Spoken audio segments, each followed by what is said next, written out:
উপজেলা পরিষদ নির্বাচনের আরও খবর জানাতে গাজীপুর থেকে সরাসরি যুক্ত হচ্ছেন সহকর্মী তাইফুর রহমান তুহিন। তুহিন, নির্বাচন পরিস্থিতি কেমন দেখছেন, বিস্তারিত জানাবেন। এই মুহূর্তে আমরা সরকারি প্রাথমিক বিদ্যালয় কেন্দ্রে আমরা এই কেন্দ্রে দেখেছি যে এই কেন্দ্রে প্রায় 2000-এর উপরে ভোটার রয়েছে।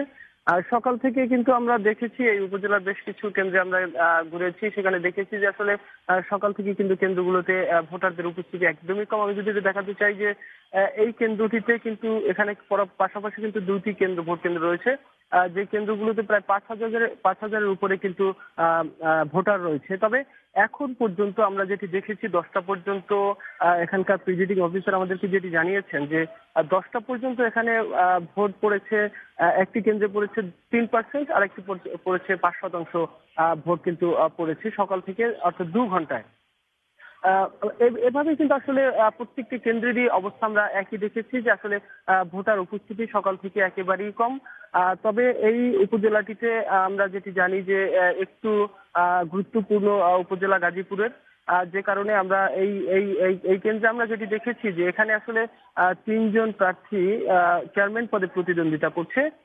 তবে তবে এখন পর্যন্ত কিন্তু আসলে বড় ধরনের কোনো অপ্রীতিকর ঘটনার খবর আমরা পাইনি। তবে যে বিষয়গুলো অভিযোগ তোলা হয়েছে সেটি হলো যে কয়েকজন প্রার্থীর পক্ষ থেকে কিন্তু অভিযোগ তোলা হয়েছে যে আসলে সব প্রার্থীদের যে এজেন্ট সেটি কিন্তু সব কেন্দ্রগুলোতে আসলে নিশ্চিত করা যায়নি। কারণ আমরা যে কেন্দ্রটি রয়েছি এই কেন্দ্রটিতে আমরা দেখেছি যে 3জন প্রার্থী প্রতিদ্বন্দ্বিতা করলেও চেয়ারম্যান পদে আমরা দেখেছি যে একজনের এজেন্ট ছাড়া, পোলিং এজেন্ট ছাড়া বাকিদের কিন্তু আমরা পাইনি। তবে অভিযোগ করার চেষ্টা করেছে যে এখানে যেহেতু এই কেন্দ্র ঝুঁকিপূর্ণ এবং এখানে এজেন্টদেরকে বের করে দেওয়া হয়েছে, এমন কিন্তু অভিযোগ কিন্তু তারা করছে। তো সব মিলিয়ে আমরা যদি বলা চলে যে আসলে এই উপজেলা এখন পর্যন্ত অপ্রীতিকর কোনো ঘটনা ঘটেনি, শান্তিপূর্ণভাবে ভোট গ্রহণ চলছে। তবে ভোটার উপস্থিতি কিন্তু একেবারেই কম। তো এই ছিল আসলে রোদেলা আমার কাছে গাজীপুর থেকে সর্বশেষ।